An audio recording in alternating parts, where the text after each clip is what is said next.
Hey, Morgan World Entertainment. Avatar 4. Will it actually happen?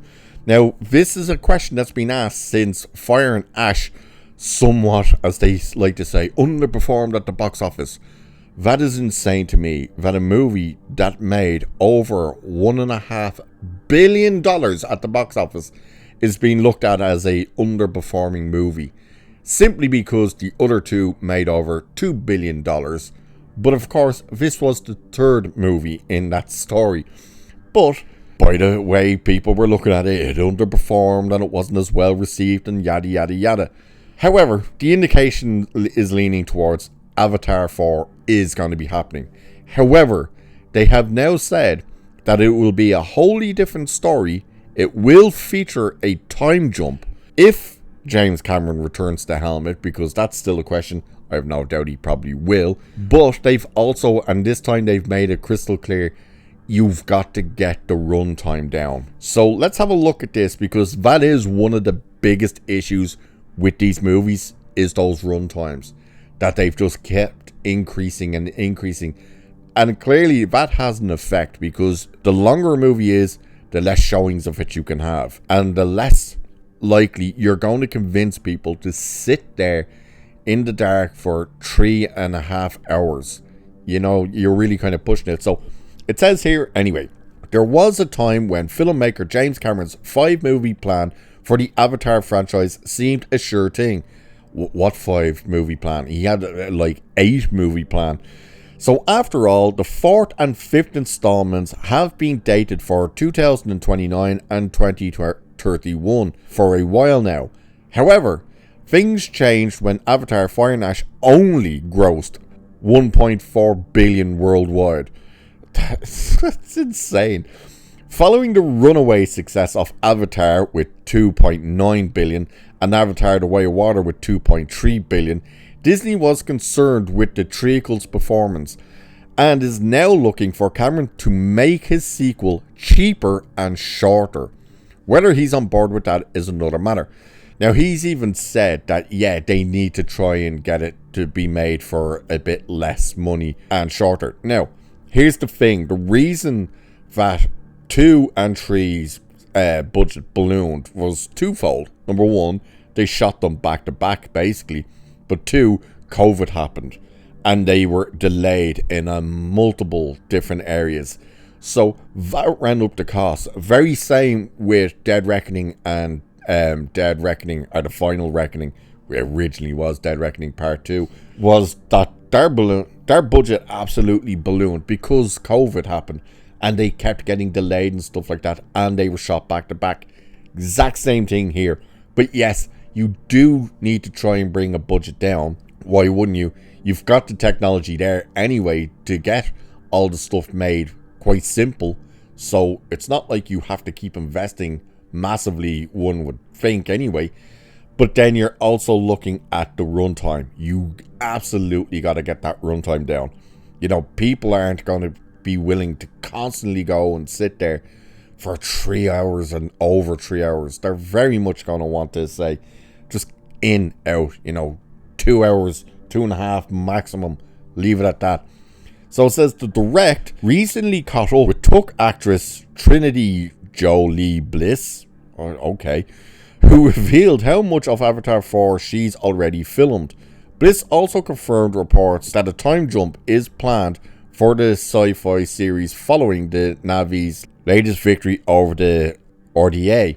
By the way, I still actually haven't gotten around to seeing Fire and Ash yet. I'm still, I'm trying to find time to watch it, but I still haven't seen. I enjoyed the first movie. I still don't quite know how I feel about the second movie. I still have to rewatch that one. I definitely felt it was too long and unnecessarily so. So I'm still waiting to see that third movie. Tuck actress Trinity, I don't know if that person was in any of the other movies, or is she only, I assume it's a she, is only in Avatar 4. Well, yeah, it says she's already filmed. And that's the thing. You're saying you need to get the budget down.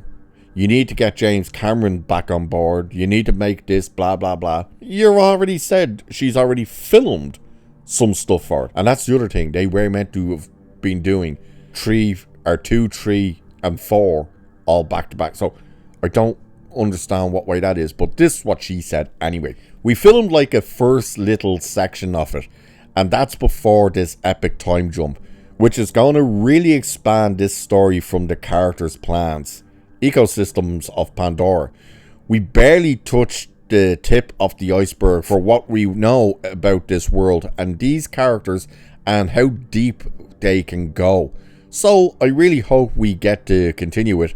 But yeah, we filmed a wee little bit, and I do remember it well. Actually, even though I was 9, because it was a time jump type thing, I am now 16. Isn't that kind of insane? I do know how many we have. I guess that's the cool thing, because The Way of Water and Fire and Ash were made in mind with Avatar 4 and 5, and it's a whole story that I just hope we get to finish, because The Way of Water and Fire and Ash are basically one story, and 4 and 5 are going to be a whole nother thing, a whole next chapter. So, by the sounds of things, number 4 and 5 are going to do the very thing that people have been complaining about since Way of Water going into Fire and Ash was, they're basically the same movie. And clearly, it's meant to be, because she's just said there, like, oh, they're basically the one story. The fact that people will get a time jump, you will actually get the story progressing beyond this one part. I think that would get people kind of back on board. But it's still up for debate as to whether or not they will go. Look, they're going to go with it. The movie still made $1.5 billion. They're going to look at it and go, well, it still worked. Like, it's still really well received. God knows what'll happen when Blu-rays and stuff come out, if they put Blu-rays out for it. I think they did. What their streaming numbers are like and all that crap. They will probably have the confidence to say, we got to do it again. Obviously, if parts of it are already filmed, that was on the budget of these other two. So now you have some of it already filmed, so you can go in with less money. And obviously, you could just tell James Cameron, hey, just rein it in a bit. We don't need another 3-hour movie. We don't need another 3.5 hour movie. Get it down to 2 hours, 45 minutes. Get it down to 2 hours and that. 2.5 hours. Just get that runtime down and stuff like that. That is what they need to do. And other than that, the time jump and stuff, I think that is needed. You do need to move these movies forward. I do find it interesting as well that she said she was, 6, did she say? 6 or 9 when she did the first one. And now she's 16. It's like, so were you in the first movie or the second movie? Because they filmed these things so long ago. So I still don't know who she is. But obviously she's a part of these movies. And obviously that's where we're getting that time jump. So it'll be interesting to see what happens. I have no doubt they probably will move forward with it. I don't think we're going to get the official announcement for it this year. I think the chances are we'll get it either next year or maybe even 2028. I would assume next year though, because they'd probably want to start filming it. But we'll wait and see. But do you guys even care? Do you want more Avatar movies? Do you think they've run their course? Or does the idea of them actually doing a time jump get you more invested in going back to Pandora? Let me know. And with that, we shall leave it there for this one. So do like and share and subscribe and all that good stuff. Cheers, and I'll catch you in the next one.